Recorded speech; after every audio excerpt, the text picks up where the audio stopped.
까지의 말씀입니다. 히브리서 5장 11절에서 6장 3절까지의 말씀.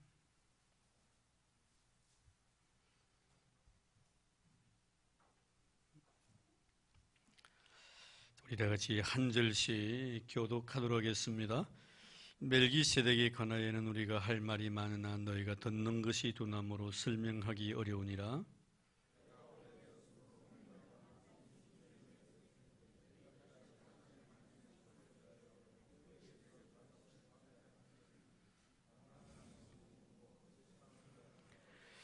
이는 젖을 먹는 자마다 어린 아이니 오의 말씀을 경험하지 못한 자요.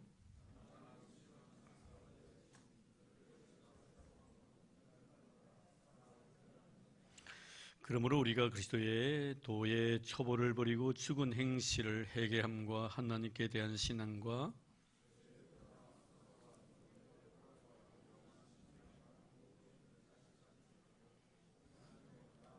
같이 봉독하겠습니다. 하나님께서 허락하시면 우리가 이것을 하리라. 아멘. 네, 이미 우리가 다 상식적으로 아는 바와 같이 이 히브리서의 발신자와 수신자 잘 아실 겁니다. 이미 발신자는 예수의 은혜로 인하여 의의 복음에 대한 진술을 맛본 사람이고요. 수신자는 바로 이 히브리인들 가운데서 이제 예수에 대해서 조금 알고 이제 개종을 해서 크리스찬이 되었던 그런 사람들입니다. 너무 어렵게 생각하지 마시고 우리 한국에 기독교가 전래되었을 때 그동안에 유괴에 심취해 있던 사람들이 교회에 나와서 신앙생활을 하던 그 때를 생각하면 아마 쉽게 이해할 수가 있을 것입니다. 그러니까 여러분 어떻습니까? 유괴에 심취되어 있다가 이제 예수 그리스도의 진리의 말씀으로 돌아오려고 하니까 거치는 것이 참 많았었습니다. 이것도 버려야 되고 저것도 버려야 되겠는데 그거 안 되는 거예요. 그러다 보니까 좀 유혹을 받게 되고 다시 과거로 돌아갔던 그런 많은 사람들 있지 않습니까? 이와 마찬가지로 여전히 유대교회, 유대주의에 심취해 있던 이 사람들이 기독교 진리에 쉽게 올인하지 못하고 이리저리 방황하고 있었을 때 오늘 히브리서 기자는 어찌하여 아직도 여전히 그렇게 초보에 신앙의 초보에 머물러 있느냐. 이 말씀 무슨 뜻이죠, 여러분? 좀 성숙한 신앙인이 되라는 그런 권면이죠. 성숙한 신앙인이 되라는 겁니다. 자, 그러면서 오늘 먼저 거기 보면은 11절 말씀에 이 멜기세덱에 대한 이야기를 먼저 합니다만 이미 우리가 이 멜기세덱에 대해서는 우리가 창세기에 잘 기록이 되고 있습니다. 창세기 14장에 보면은 아브라함의 조카 롯이 잡혀갔었을 때 그돌라 오멜이라는 그런 왕 앞에 잡혀갔을 때 그를 구하기 위해서 318명의 군사를 거느리고 결국에는 구해오지요. 오다가 중간에 이렇게 이 살렘 왕 멜기세덱을 만나게 됩니다. 이 멜기세덱을 만나게 되는데 이 멜기세덱이 이 아브라함을 위해서 축복을 해주죠. 그 축복의 내용이 창세기 14장에 기록되어 있습니다만 거기 보면 특별히 14장 18절에 천지의 주제이시오 지극히 높으신 하나님이요 아브라함에게 복을 주옵소서 이렇게 축복을 해줍니다. 그랬더니 아브라함이 너무 고마워가지고 거기에서 멜기세덱에게 10의 1조를 바치게 됩니다. 자, 여기서부터 이 멜기세덱이 시작이 되는데 물론 이 멜기세덱에 대해서는 7장에 가면 자세히 나타나 있습니다. 거기 보면은 7장 1절을 잠깐 볼까요? 이 멜기세덱은 살렘 왕이요 지극히 높으신 하나님의 제사장이라 여러 왕을 쳐서 죽이고 돌아오는 아브라함을 만나 복을 빈 자라 이렇게 해놓고 있는데 자, 그럼 3절 보면 아버지도 없고 어머니도 없고 족보도 없고 시작한 날도 없고 생명의 끝도 없어 하나님의 아들과 닮아서 항상 제사장으로 있느니라. 이 멜기세덱의 어떤 근원을 갖다가 이렇게 설명을 합니다. 이 멜기세덱을 지금 이 히브리서 기자가 여기서 이렇게 끄집어낸 것은 이미 우리가 지난 시간에 배웠습니다만 이 히브리 사람들의 의식 속에 가장 깊이 뿌리 내리고 있는 게 바로 제사거든요. 이 제사와 가장 연관이 되어 있는 사람이 바로 제사장입니다. 그럼 제사장 중에서도 대제사장이 있는데 물론 대제사장은 아무나 되는 것이 아니고 아론의 후예들 아닙니까? 레위지파 중에서 아론의 후예가 이 대제사장이 되는데 이 대제사장이 1년에 단 한 번 7월 10일 날 대속죄일 때 지성소에 들어가가지고 하나님 앞에 제물을 바쳐서 예배를 드림으로 이스라엘 백성들이 전체의 죄를 하나님 앞에 용서받는 그런 제도가 있습니다. 그래서 이 히브리 사람들은 여기 굉장히 깊은 관심을 가지고 있었죠. 그런데 우리 예수님은 인간의 손에 의해서 만들어진 이 대제사장보다 더 높으신 큰 대제사장이라고 이미 히브리서 기자는 히브리 사람들에게 소개를 했었습니다.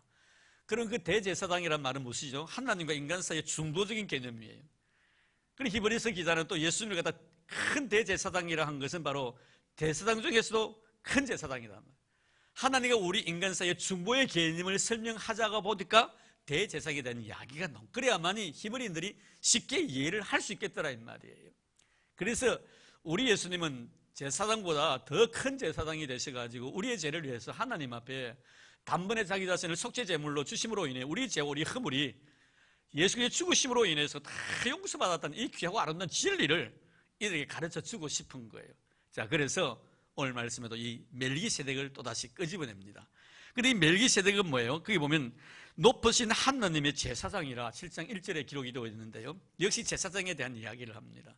근데 이 멜기세덱에 대해서 이야기를 하고 싶은데 이 수신자들, 이 말씀을 받아들인 자들의 입장에서 보면 아직도 깊은 신앙인이 아니다 이 말이에요. 그러니까 이 멜기세덱에 대해서 멜기세덱의 의미가 무엇인가를 예수 그리스도와 접목을 시켜서 설명을 시키려고 하는데 그에 대해서 진리에 아는 그런 수준이 너무 낮더라. 그래서 11절에 뭐라 합니까?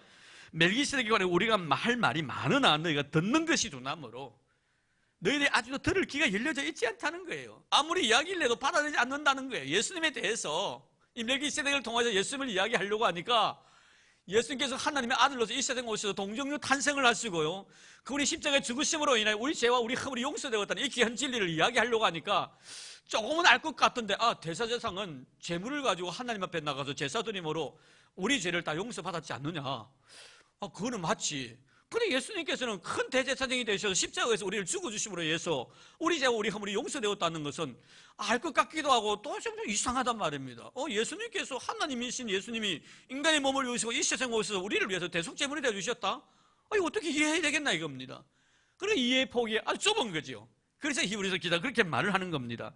너희가 듣는 것이 두나무로 설명하기가 참 어렵다. 어떻게 너희들 이해를 시켜줘야 될지 모르겠다. 자, 그러면은 이 말씀을 통해서 참 이해할 수 없는 이들, 아무리 말씀을 전해도 그 말씀에 대한 깨우침이 없는 이들에 대해서, 자 12절 보세요. 때가 오래되었으므로 너희가 마땅히 선생이 되었을 터인데 너희가 다시 하나님의 말씀에 초보에 대하여 누구에게서 가르침을 받아야 할 처지이니. 참 그래도 너희들이 예수님에 대해서 들었으면 좀 시간이 지났으면 이제 너희들이 가르칠 정도가 돼야 되겠는데 아직도 여전히 배울 수밖에 없는 그런 초보에 머물러 있다 이거예요. 초보에 머물러 있다는. 그래서 여기서 말씀하고 있는 것은 뭡니까? 초보에 머물러 있으니까 너희 초보에 머물러 있지 말고 이제 좀 장성한 사람이 되어달라. 영적으로 좀 어른이 되어서 예수 그리스도에 대한 진리를 좀 충분히 이해하고 받아들이고 주님의 십자가의 구속의 역사, 이 의의 복음 자체를 너희들이 이해할 수 있는 그런 자가 되어야 되겠다. 이런 의미에서 오늘 이 말씀을 하시는 것입니다. 자, 그러면서 이제 거기 보면 누구에게서 가르침을 받아야 할 처지니 단단한 음식은 못 먹고 젖이나 먹어야 할 자가 되었다. 이런 말씀을 하시는 것이지요. 여러분 그렇습니다. 가만히 보면요, 여기서 그래도 좀 이제 예수님에 대해서 충분히 이해할 수 있는 그런 시간적인 여유를 가졌을 것 같은데도 여전히 초보에 머물러 있는 이런 모습. 우리가 가끔 저도 이게 목회를 하면서 성도들 보면은 이제는 저 성도 저 정도 신앙생일 것 같으면 기도 정도는 할 수 있을 것 같은데 입 한번 번거 못 놀려요. 여러분 대표 기도 한번 하라면 못합니다. 꼬리 솔솔 내립니다. 찬송하는 게 얼마나 시원찮은지, 예배 시간에 예배드리는 자세를 보면요 얼마나 시원찮은지 아직도 여러분 그런 단계에 있다는 거. 여러분 정말 우리가 그 신앙의 정도를 보려면요 예배드리는 자세를 보면 딱 압니다. 그분이 신앙적으로 성숙되었는가 성숙되지 않는가요? 여러분 신앙에 성숙된 사람들이 예배드리는 자세를 한번 보세요. 흐트러지지 않습니다. 여러분 예배라는 것이 뭐예요? 재물이거든요. 내가 재물되는 것이거든요. 재물된다는 건 내가 죽는다는 의미예요. 내가 하나님 앞에 죽어지는 그런 예식을, 의식을 거행하는 이 시간이에요. 내가 죽었는데 내가 무슨 말을 하겠단 말이에요. 하나님이 무슨 말씀하실지라도 죽은 사람이 무슨 이야기를 변명을 하겠단 말이에요. 바로 이거거든요. 하나님 실존 앞에서 움찔달싹 못하는 거예요. 그냥 두렵고 떨리는 마음으로 그냥 예배에 참여하는 거예요. 그분이 어떻게 말씀하시니 그 말씀에 그대로 순종할 뿐이에요. 근데 여러분 그게 안 된다는 거예요. 여러분 이제는 정말 이 정도 신앙생활을 했었으면 기도도 좀 둘둘둘둘 나와야 되겠고 좀 예배하는 자세도 정말 성숙된 그런 모습이 돼야 되겠는데 전혀 그게 안 되고 있다는 거예요. 아직도 배워야 되겠다. 아직도 배워야 되겠다.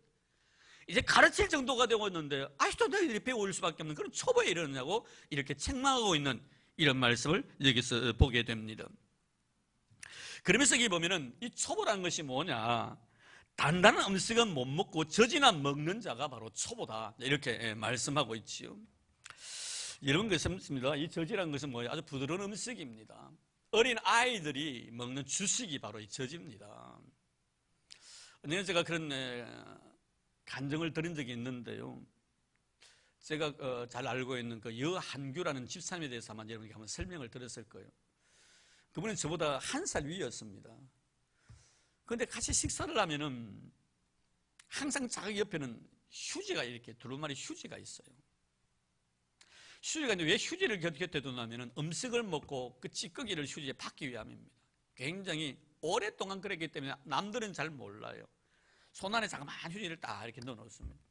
그리고 밥을 먹고 난 뒤에 쪽쪽쪽쪽 물만 쪽 빨아 먹고요. 국을 마셔도요, 건더기 있잖아요. 그거 하나 못 삼킵니다. 밥알 하나 못 삼깁니다. 씹어가지고요, 그 단물만 쪽 빨아 먹고 찌꺼기는 이렇게 살고 헐쳐냅니다. 그러면 그 안에, 휴지 안에 그 찌꺼기가 남아있는, 굉장히, 그리고 그 밥을 먹고 난 뒤에도 회스타를 갖다 13알을 먹습니다. 그 자리에서. 근데 얼마 전에 그 분이 세상에 이런 일이라는 그런 프로그램에 나왔어요. 그런데 많은 세월이 흐르고 난 뒤에 그 세상에 이런 일이라는 그 프로그램에 나왔는데 그분은 그때, 그 당시에 회스타를 20알을 먹고 있는, 이제는. 이런 밥을 먹고 우리가 좀 단단한 음식을 먹고 좀 취하고 그러면 소화제를 먹어야 되죠.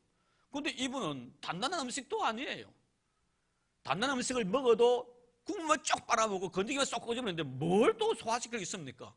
거기다가 회스타를 갖다 13알을 그 당시에 먹었어요. 지금은 20알을 먹고 있어요. 그 위가 어떤 위가? 그래서 문제는 뭐냐면 병원에 가고 CT 촬영을 했는데 아무 이상이 없다는 거예요. 문제는 뭐냐면 그 위 자체가 어린아이 위라는 거예요. 어린아이 위라는 거예요. 어린아이 위가 되니까 딱딱한 음식을 받아들이지 못한다는 거예요. 이런 중요한 것은 뭐냐면은 우리가 성인이 되었으면 오늘 말씀처럼 어린아이이기 때문에 딱딱한 것을 못 받아들인다는 거예요. 젖만 먹는다는 거예요. 부드러운 음식만 먹는다는 거예요. 그런데 어른이 되면 어떻다는 거예요? 그 딱딱한 음식도 충분히 씹어서 소화를 시킨다는 거예요. 이 말씀을 하시고자 원하는 의도가 무엇입니까? 어른이 되라는 거예요. 성인이 되어라는 거예요. 성숙한 사람이 되어라. 미성숙한 사람이 되지 말고 딱딱한 음식도 얼마든지 소화시킬 수 있는 그런 자가 되라는 거예요. 여러분, 그래서 우리가 그 솔로몬이 그 술람미에 대한 사랑, 매력에 대한 이야기가 여러분 아가서에 있다는 거 아시죠? 아가서 4장 2절 말씀을 한번 보십시오. 그 아가서 4장 2절 말씀에 보면요, 이 솔로몬이 술람미 여인에 대한 그 매력 중에 하나가 뭐냐면 치아에 대한 이야기를 합니다. 치아. 자, 그래서 그 치아에 대한 이야기가 나오는데 그 치아가 얼마나 아름다운 그런 치아였는지 모릅니다. 그래서 아가서 4장 2절 말씀 한번 볼까요? 여러분 한번 참고적으로 하시면 여러분들에게 많은 도움이 될 겁니다.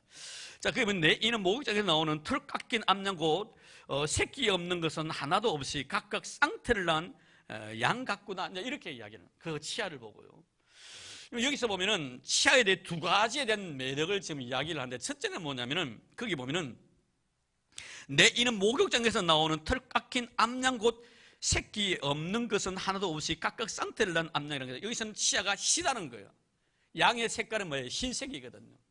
치아가 희다는 거예요. 여러분, 우리가 건강하다는 것은 그 치아를 보면 압니다. 치아를 가요 하야야만이 미인이 될 수가 있고 건강할 수가 있는 거예요. 그리고 이 치아에 대한 이야기를 하고 그 다음에 쌍태에 대한 이야기를 합니다. 이 쌍태라는 건 뭐예요? 이 쌍둥이 새끼 두 마리를 말하는 거예요. 두 마리를 항상 낳는 거예요. 위, 아래, 이를 말하는 거예요. 이게 굉장히 가지런하다는 거예요. 뭐 요사이 여러분 교정하잖아요. 교정합니다. 여러분 교정하는 돈 많이 듭니다. 저도 뭐 목회를 하다 보니까 뭐 돈도 많이 없고 그래서 다른 사람 뭐 교정할 때 보니까 몇 백만 원 들어가더라고요. 그래서 제가 어렸을 때 우리 애를 위해서 기도한 제목이 있었습니다. 우리 수아수는 지금 청년에 집회하고 있습니다만 후가리에 대해서는 그런 기도를 안 했는데 무엇이 말하다 그런가, 딸들은 기도해서 하나님 가면 이렇게 치아가 잘 못 나가고 어거지가지고 이 교정하는데 돈이 많이 들어가는데 돈도 없는데 하나님 우리 아들 치아 좀 가지런하게 잘 자라도록 도와달라고 제가 그런 기도 드렸었어요.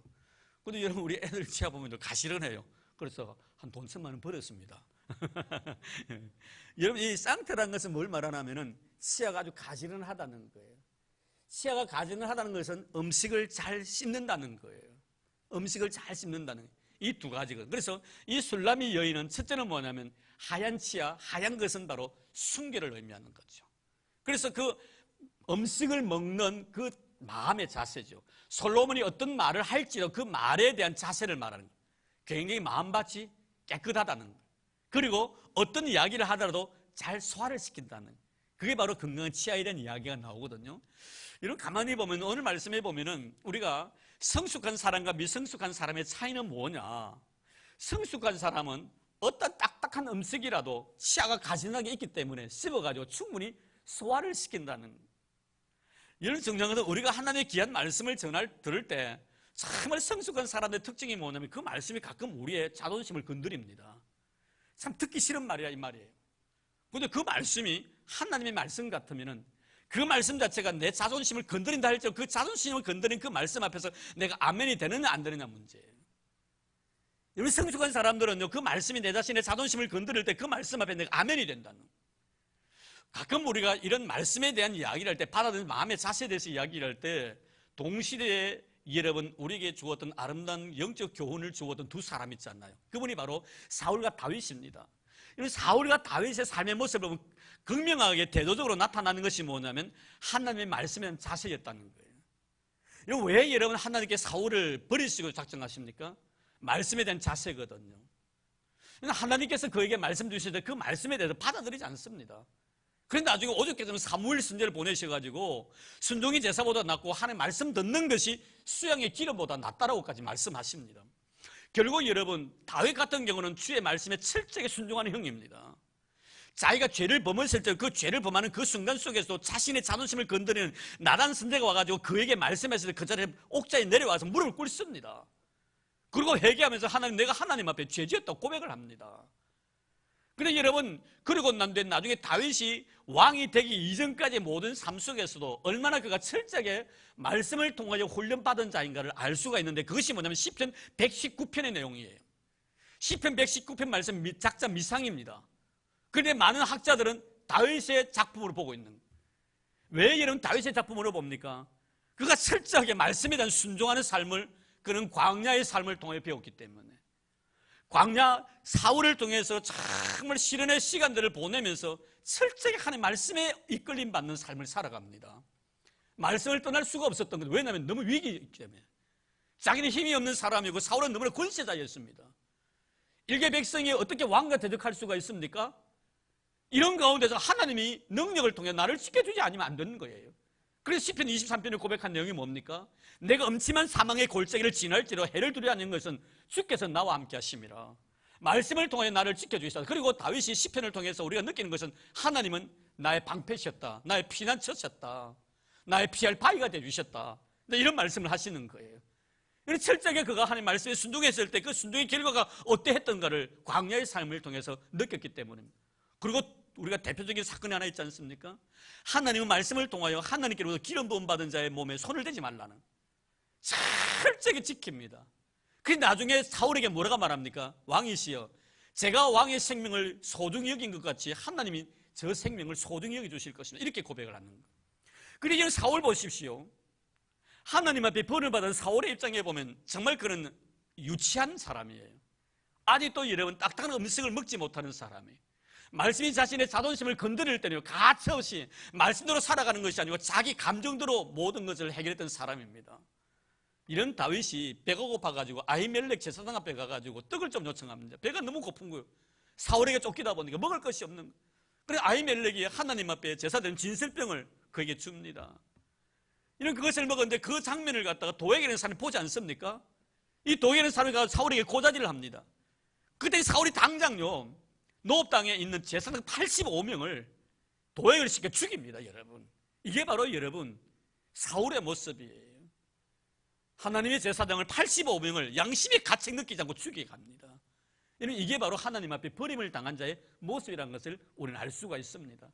얼마나 다윗은 하나님의 거룩한 말씀에 예민하고 민감했던가. 어떤 말씀일지라도 그 말씀 앞에서 자신의 자존심을 다 버리면서 말씀이 나 자신의 자존심을 건드릴 때 그 말씀 앞에서 아멘이었던 사람. 그러나 사울은 어땠습니까? 안 되는 거예요. 먹을 수가 없는 거예요. 넘길 수가 없는 거예요. 그걸 내뱉어버리는 거예요. 결국 여러분 여기서 초보가 어떤 자이며 성숙한 자가 어떤 자인가 하는 것은 말씀을 통해서 말씀을 대하는 자세를 보면 알 수가 있다는 것을 여기서 분명히 설명을 하고 있는 것을 보게 됩니다. 자, 그리고 난 뒤에 그 다음 말씀 보면은, 자, 13절 말씀 볼까요? 이는 젖을 먹는 자마다 어린 아이니 의의 말씀을 경험하지 못한 자요. 의의 말씀을 경험하지 못했다. 이 무슨 말씀입니까, 여러분? 여러분, 의는 뭡니까? 우리가 믿음으로 말미암아 구원을 받는 이 귀한 진리입니다.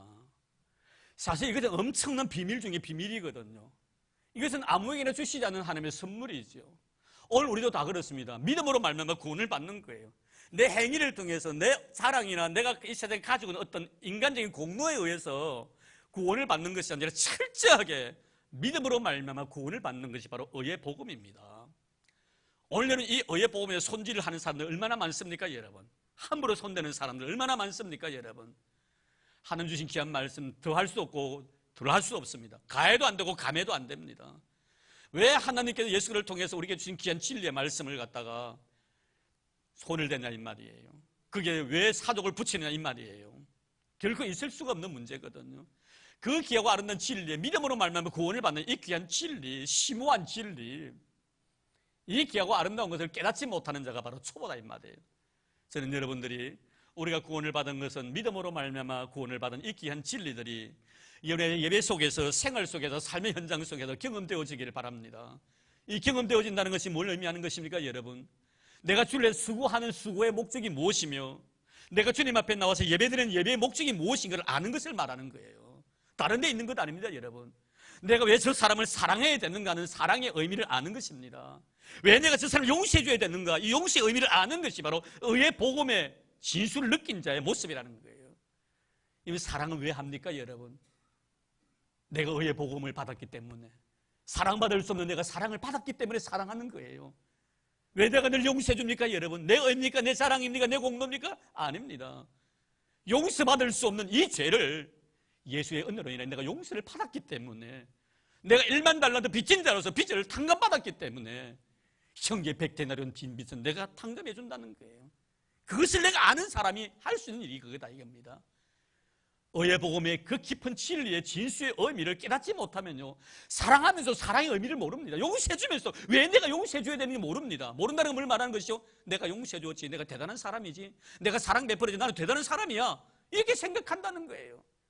대단해서 여러분 용서하고 대단해서 사랑하는 것 아닙니다, 여러분. 사랑할 수밖에 없는 은혜를 입었다는 거예요. 용서할 수밖에 없는 그런 은혜를 내가 입었기 때문에 당연히 그렇게 살아가는 것을 아는 것, 그것이 내 자랑이 아니고 내 공로도 아니고 내 의도 아니고 어떤 것도 아니라는 사실을, 그렇게 살아갈 수밖에 없는 그런 빚을 지고 사는 사람이라는 것을 아는 자, 이 자가 바로 여러분 의의 복음의 진수를 아는 자다. 저는 여러분들이 그런 사람 되기를 주님 축복합니다. 그런 사람들이에요. 자, 그러고 난 뒤에 그 다음 뭐라 말할 수 합니까? 단단한 음식은 장성한 자의 것이니 그들은 지각을 사용함으로 연단을 받아 선악을 분별한 자. 지각을 사용하고 연단을 받아 선악을 분별한다. 여기서 지각을 사용한다는 말씀 뭐예요? 지각은 아는 것을 말하는 거예요. 아는 것은 지식을 말하는 하나님의 거룩한 말씀입니다. 이 하나님의 거룩한 말씀을 내가 사용한다. 내가 말씀을 듣고 그 말씀을 내가 실제 생활 속에 적용을 한다는. 그런데 여러분, 이 말씀을 통해 연단받은 사람들의 삶의 모습, 말씀을 통해 연단받은 사람들의 삶의 모습을 바라보십시오. 어떤 시련과 어떤 역경과 어떤 어려움 속에서도 자아가 드러나지 않습니다. 아무리 좋은 일을, 선한 일을 해도 자아가 드러나지 않습니다. 왜요? 말씀을 통하여 연단을 받았기 때문에. 말씀을 통해 연단받은 사람들은 자기의 삶을 통하여 예수 그리스도의 향기를 드러내는 거예요. 사도 바울이 그래서 뭐라고 말했습니까? 너희들은 예수의 편지고 예수의 향기라고 말합니다. 사도 바울이 하나님의 거룩한 말씀을 통해 연단을 받은 사람입니다. 연단을 받은 사람이고 지금도 연단을 받고 살아가는 사람이에요. 끝까지 하나님은 그의 육체의 가시를 제거하지 않습니다. 그 연단이에요. 하나님, 내가 주의 그런 복음 사역을 위해서 헌신하는데 이 육체의 가시가 너무나 힘드니까 이거 제거해달라고 하나님 앞에 3번이나 기도했다고 했습니다. 숫자적인 세문도 물론 그겠지만 이 3이라는 것이 뭡니까? 완전 수예요. 내가 기도할 만큼 하나님 앞에 기도했다는 거예요. 산에 올라가가지고 정말 소나무 뿌리를 한번 뽑을 정도로 하나님 앞에 매어 달렸다는 거예요. 근데 주님께 주신 응답이 뭡니까? 내가 너에게 준 은혜 족하다는 거예요. 끝까지 여러분 연단을 받고 인생을 살아갑니다. 마지막 그가 하나님 앞에 자기의 무거운 생의 십자가를 다 다 내려놓는 그 순간까지 하나님 주신 그 연단 속에 그는 살아갑니다. 이런 말씀을 통하여 연단을 받은 사람들은요, 내 인생의 삶 속에 어떤 결과가 빚어진다 할지라도 절대로 거기에는 불평불만 원망이 없다. 다 은혜로 여기기 때문에, 다 감사의 조건으로 생각하기 때문에, 그래서 그렇게 말씀하는 거예요. 지각을 사용함으로 연단을 받아서 선악을 분별하는 자들, 선과 악이 무엇인지 안다는 거예요. 무엇이 잘못됐고 무엇이 잘한 것인가를 내가 이제 분간을 할 수 있다는 거예요. 여기서 누구를 두고 하는 말이에요, 여러분? 말씀을 두고 연단을 받은 자신을 두고 하는 말이에요. 다른 사람에 대한 이야기가 아닙니다. 내 자신이에요. 말씀을 통해 연단을 받고 살아가는 내 자신이 선과 악을 구별할 때, 내가 살아가는 행동하는 것, 내가 마음 먹는 것이 잘한 것인가 잘못한 것인가를 바로 깨닫게 된다는 거예요. 이게 바로 누구예요? 성숙한 신앙인의 모습이라는 거예요. 여러분, 다른 데 기초하면 안 됩니다. 내 생각에 기초하면 안 됩니다. 하나님의 말씀에 기초해야 된다. 말씀이 나에게 잘한 것과 잘못한 것을 구별하시는 거예요. 오늘 우리 어떻습니까?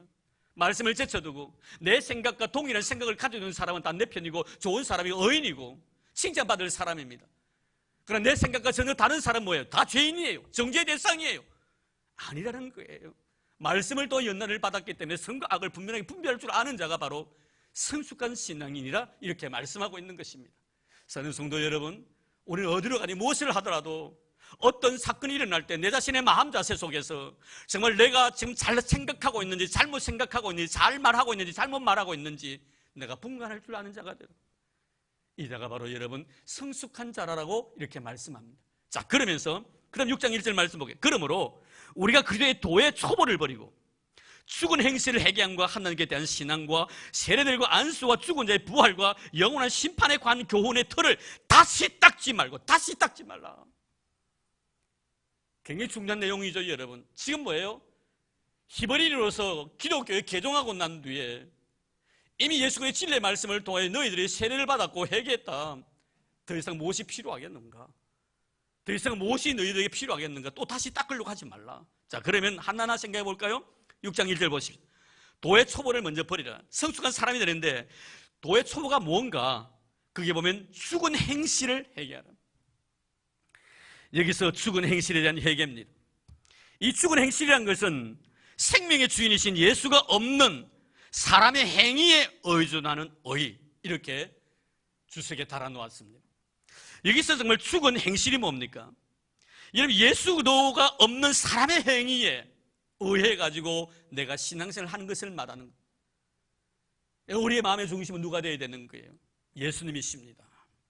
예수님이 없는 내 자신의 어떤 행위에 의해서 어떤 사람이 살아가는 삶의 모습을 바라보고 행동을 통해서 의와 불의를 절대로 지울질 하지 말라는 거예요. 그러면 여러분, 우리 교회에 나와서 예수를 믿지 않고도 우리보다 더 정직하고 더 진실하고 더 솔직하게 사는 사람들이 이 세상에 엄청 많습니다. 그들의 모든 것은 뭐예요? 다 죽은 행실이에요. 살아있는 행실은 뭡니까? 예수 안에서 예수 그리스도의 의로 말미암아 내가 살아가는 것이 바로 살아있는 삶의 모습이라는 거예요. 예수 없는 어떤 행위를 가지고 절대로 여러분 저울질을 하지 마시기를 바랍니다. 그것을 가지고 저울질을 한다면 그것은 바로 초보라는 거예요. 행위를 가지고 어떤 것을 저울질하는 것이 바로 초보라는 거예요. 그래서 여러분 중요한 것은 뭐냐면은 우리가 야고보서를 이미 잘 알고 있습니다만 야고보서를 행위에 대한 이야기를 합니다. 왜 마르틴 루터가 야고보서를 찌푸라기 복음이라고 했는 것을 아시겠습니까, 여러분? 그러나 우리가 지금 많은 성경학자들은 이 야고보서의 의미를 루터가 생각했던 그런 의미로 접근하지 않습니다. 야고보서가 말하고 있는 그 행위란 것은 은혜 속에 가려져 있는 행위, 은혜는 큰 범주 안에 속에 있는 행위로 지금은 이야기를 합니다. 그러면 이해가 되어지지 않습니까, 여러분? 은혜 속에 이루어지는 아름다운 행위야말로 얼마나 덕이 되고 얼마나 유익이 되냐 말이에요. 이런, 그러나 우리가 은혜 밖에 있는 이 행위를 두고 하는 말이에요. 하나님 은혜 밖에 행하는 이 행위를 바로 죽은 행실이라고 이렇게 말씀하고 있는 겁니다. 은혜 밖에서 내 어떤 인간의 행위 자체를 갖다가 이것을 어떤 내 삶의 기준으로 삼고 신앙의 표준으로 삼는다면 그것은 아직도 초보적인 신앙입니다. 정말 성숙한 신앙인은 은혜 안에서 모든 것을 이해한다는 거예요. 잘해도 은혜 안에서 이해합니다. 못해도 하나님 은혜 안에서 이해합니다. 그것뿐만 아니죠. 그 다음에 무슨 말씀입니까? 하나님에 대한 신앙. 이것은 하나님에 대한 신앙입니다.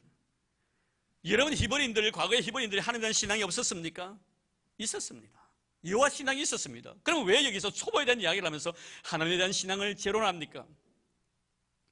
하나님을 믿는다고 믿었지만 너희들이 정녕 진실한 하나님을 믿는 신앙을 가졌더냐라고 묻는 겁니다.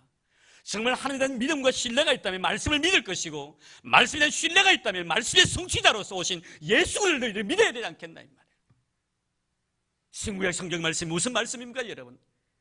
구약은 오실 예수에 대한 말씀이요, 신약은 오신 예수에 대한 증거의 말씀이에요. 왜 너희들이 율법에 거하면서, 율법이 모세를 통해 주신 하나님의 귀한 말씀 속에서 율법에 명시한 것은 오실 메시아 예수에 대한 말씀인데 그것을 왜 너희들이 믿지 않느냐? 이미 너희들에게 이 개화로운 신앙을 너희에게 전했다. 더 이상 하나님의 말씀에 대해서, 하나님을 믿는 신앙에 대해서 언급하지 말라. 바로 이 말씀이에요. 오늘도 여러분, 하나님의 말씀은 예수를 이 세상에 보내주시기 위한 거룩한 말씀인 줄로 믿습니다. 그리고 오신 귀한 예수님에 대한 증거의 말씀이 바로 신구약 성경입니다. 더 이상 거론하지 마십시오. 누가 보혜사라고 어디 엉뚱하게 그런 생각과 그런 사고과 그런 생각과 그런 사상들을 가지고 있습니까? 우리를 현혹시키는 말이에요. 그렇게 해서는 안 된다. 또 뿐만 아니죠. 더 나아가보면 뭐라고 말씀합니까? 세례들과 안수와 죽은 자의 부활과 영원한 심, 세례가 나옵니다. 또 우리 깊이 생각해야 합니다. 이 세례는 뭡니까? 예수를 믿고 회개하면 세례를 받을 수가 있습니다. 그래서 이미 그들은, 여기 있는 수신자들은 바로 예수님의 은혜로 인해 세례 받은 사람들입니다. 그럼에 불구하고 왜 다시 결례를 행하려고 하느냐? 왜 할례를 받으려고 하느냐? 만약에 세례를 받고도 다시 과거로 돌아가가지고 결례를 행하고 할례를 받는다면 그것은 바로 예수에 대한 믿음에 대한 확신이 부족하기 때문이야. 그래서 초보라는 거예요. 세례 받았느냐? 더 이상 손대지 말라는 거예요. 그것은 족하다는 거예요. 그것으로 만족하라는 거예요. 예수 은혜로 인하여 죄의 용서를 받고 예수 이름으로 세례를 받았으면 그 이상 절대로 그 이상의 것을 손대지 말라.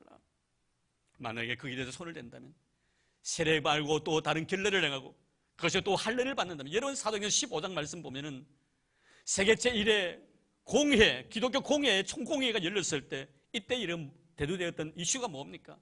이방인들의 할례 문제였어요. 할례 문제였습니다. 예수를 믿고 세례 받은 사람들도 할례를 받아야 된다. 아니 될 말이라는 거예요.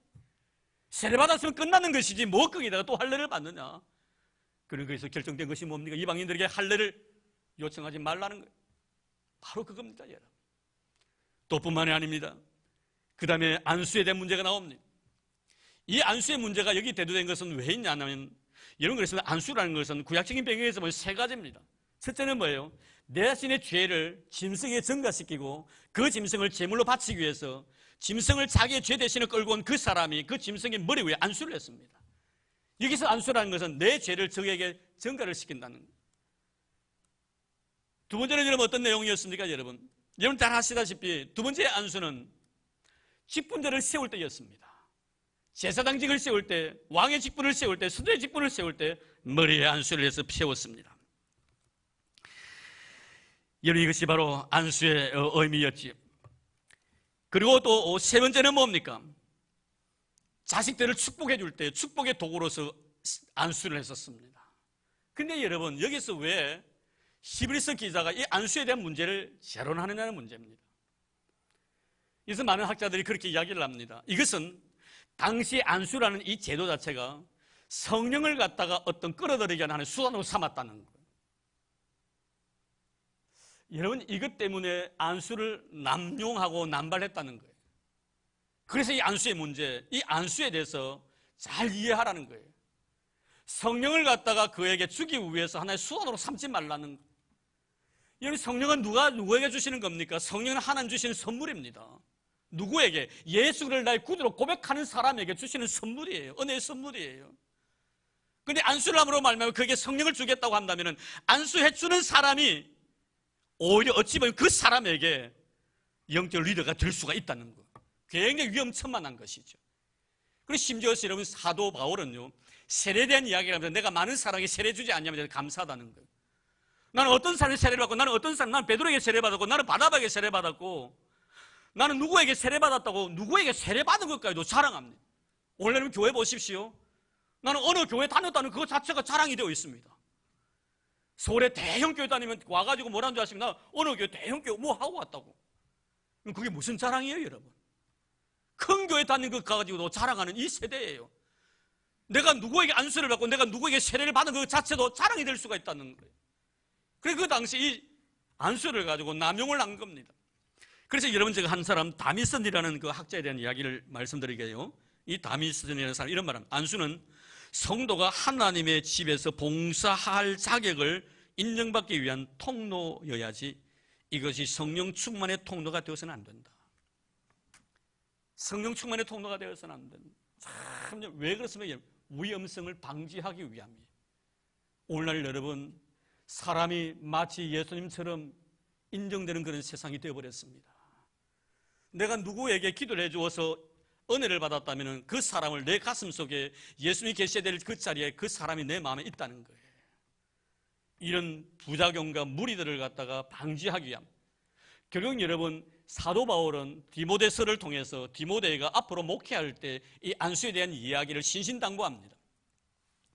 먼저 디모데서 4장 14절 말씀에 보면은 내가 장로회에서 안수 받은 것을 가볍게 여기지 말라. 안수 받은 걸 굉장히 중요하게 여겨라. 네가 목사 안수 받은 걸 굉장히 중요하게 여겨라. 그러나 그 다음에 디모데전서 5장 22절 말씀에 보면은 아무에게나 경솔히 안수하지 말라. 아무에게나 경솔히 안수하지 말라. 네가 안수받은 것을 중요하게 여기지만 너는 어느 곳에 가서라도 경솔하게 안수하지 말라. 오늘날 여러분 보십시오. 아무나 안수합니다. 여러분, 우리 머리가 얼마나 중요한데요, 여러분. 하나님께 우리 머리를 얼마나 귀하게 보시는데요, 여러분. 여기에 모든 아이디어가 나옵니다. 하나님의 지식이 이 속에 다 들어있습니다. 하나님의 사랑에 대한 이해가 이 속에 다 들어있습니다. 아무 때나 이런 머리 내비지 마시기 바랍니다. 함부로 여러분 그렇게 하지 마십시오. 그것을 지금 면에 방지하게 함입니다. 여러분, 초보의 신앙이 무엇인가? 아무에게나 안수해주는 사람이 초보 신앙이고 아무에게나 머리 그냥 내미는 사람이라는 거예요. 안수 자체를 갖다 성령을 끌어들이게 하는 하나의 수단으로 삼지 말라. 여러분, 중요한 문제이죠. 그래서 여기서 안수에 대한 이야기를 하는 거예요. 우리 사는 성도 여러분, 우리는 성경을 바로 알고 우리가 정말 물론 목회자나 아니면 장모님이나 권사님이나 안수집사님이나 다 안수를 받았습니다. 중하게 여기십시오. 정말 귀한 직분들입니다. 그러나 함부로 여러분 안수하면 안 됩니다. 경솔히 하지 마시기 바랍니다. 왜 그런 줄 아십니까? 괜히 거기서요 내 자신의 신앙의 어떤 우월성을 상대방에게 과시할 수 있는 수단이 될 수 있기 때문에 이거 조심해야 됩니다, 여러분. 우리는 절대로 하나님이 아닙니다. 우리는 절대로 예수님이 아닙니다. 다 인정합니다. 그러면서 은근히 내가 하나님이기를 바라고 내가 예수님처럼 살아가기를, 남들이 나에게 예수님처럼 생각해 주기를 바라는 그런 심리들이 우리의 마음속에 있다는 것을 절대로 우리는 경계를 늦춰서는 안 된다는, 이것 때문에 여러분 안수에 대한 이야기를 하는 겁니다. 더 이상 깊이 있게는 다루지 않겠습니다. 그러니 그 다음 말씀 뭐합니까? 죽은 자의 부활과 영원한 심판에 관 교훈의 틀을. 죽은 자의 부활, 그렇습니다 여러분. 예수를 믿으면 죽은 자도 다시 삽니다. 이 귀한 진리를, 나는 부활이요 생명이, 나를 믿는 자는 죽어도 살겠고 죽어서 물어 살아서 나를 믿는 자는 영원히 죽지 아니하리라. 여러분, 죽은 자의 부활이 있습니다. 분명히 있습니다. 아멘입니까? 정말 우리는 죽어도 다시 산다는 이런 부활 신앙을 가지고 살아갑니다. 또 뿐만 아니라 그 다음에 뭡니까? 그게 보면 영원한 심판에 관한 교훈. 심판이 있습니다, 여러분. 사람이 살다가 죽으면 그거 소멸되는 겁니까? 아닙니다. 우리 세상에 살다가 죽는 것은 다음 세계를 향한 하나의 과정인 것입니다. 주님 분명히 말씀하셨습니다. 요한복음에 선을 행한 자는 생명의 부활로 나올 것이고 악을 행한 자는 심판의 부활로 나오려. 천국이 있고 지옥이 있다는 말씀이에요. 손대지 말라는 겁니다. 천국이 있고 지옥이 있다는 거예요. 손대지 말라는 거예요. 그래서 뭐라 말까? 그 다음 말씀 보세요. 교훈의 틀을 다시 닦지 말고 완전한 대로 나아갈지어다. 다시 닦지 말라는 거예요. 예수님께서 이 세상에 오셔서 주신 귀한 진리에 절대로 손대지 말라는, 그대로 말씀대로 순종하라는 거예요. 그러면서 완전한 하나님의 거룩한 교훈으로 나아가라. 이것이 바로 오늘 말씀의 결론이 되겠습니다. 사랑하는 성도 여러분, 우리는 항상 신앙생활을 해나가면서 너무나 초보적인 신앙 속에서 우리가 살아가고 있지 않는가? 아직도 여전히 젖만 먹고 딱한 음식을 내가 소화시키지 못하는 내 자신은 아닌가? 하나님의 거룩한 말씀이 내 자신의 자존심을 건드릴 때 과연 그 말씀 앞에 내가 어떻게 반응하는가? 정말 아멘으로 받아들일 수가 있는가? 그것을 거부할 것인가? 만약에 그것이 아멘이 된다면 우리는 분명히 성숙한 신앙인의 삶의 모습으로 아름다운 열매를 맺게 될 것입니다. 그러나 나에게 자존심이 끈들리는 그 말씀을 우리가 거부해버린다면 이제는 우리는 젖을 먹을 수밖에 없는, 내 귀에 좋은 소리만 들을 수밖에 없는 그런 신앙인으로 자라지 못하는 미성숙한 상태에서 신앙생활을 할 수밖에 없는 그런 자가 될 것이라고 말씀하고 있습니다. 이제는 우리는 하나님의 거룩한 말씀 앞에서 하나님이 나에게 요구하신 바대로 우리는 유치한 신앙인이 아니라 이제는 너희들도 가르칠 때가 되었지 않느냐. 이를 어떻게 해서 너희들은 젖만 먹고 살겠는가. 딱딱한 음식도 소화시킬 수 있는 그런 성숙한 신앙인이 되어라. 이것이 바로 오늘 말씀이 주시는 아름다운 영적 교훈입니다. 예수 그리스도, 그분은 여러분을 더 성숙한 신앙인으로 만들기 위하여 오늘 나를 위해서 일하시고 계시는 우리 주님이심을 꼭 기억해서 우리 성교회와 우리 성도들은 미성숙한 자가 아니라, 유치한 신앙인이 아니라 정말 성숙한 열매 맺는 그런 신앙인들이 다 되기를 주의 이름으로 축복합니다. 하나님 감사합니다. 오늘 말씀을 통하여 우리가 생각하면서 말씀 안에서 하나님께 요구하시는 것이 무엇인가를 알았습니다. 주님, 말씀의 주인공은 내가 아니라 우리 주님이십니다. 주님이 높아질 수만 있다면 얼마든지 낮아지기를 원하는 우리가 되기를 원합니다. 나의 말씀 앞에서 순종이 주님의 마음의 기쁨이 될 수만 있다면 어떤 말씀일지로 그 말씀이 나를 자존심을 건드린다 할지라도 아멘할 수 있는 성숙한 믿음의 성도들이 되게 하여 주옵소서. 오늘도 성령님은 우리에게 성숙한 신앙인으로서 살아가기를 원하고 계십니다. 주여 아름다운 열매 주님 앞에 보여드리게 하옵소서. 내 생각대로, 내 감정대로, 내 경험대로 신앙생활하지 않게 하시고 말씀대로 신앙생활하여 아름다운 열매 맺어 주의 마음에 기쁨 드는 절이 되도록 축복해 주옵소서. 감사드리오며 예수님 이름으로 기도드리옵나이다. 아멘.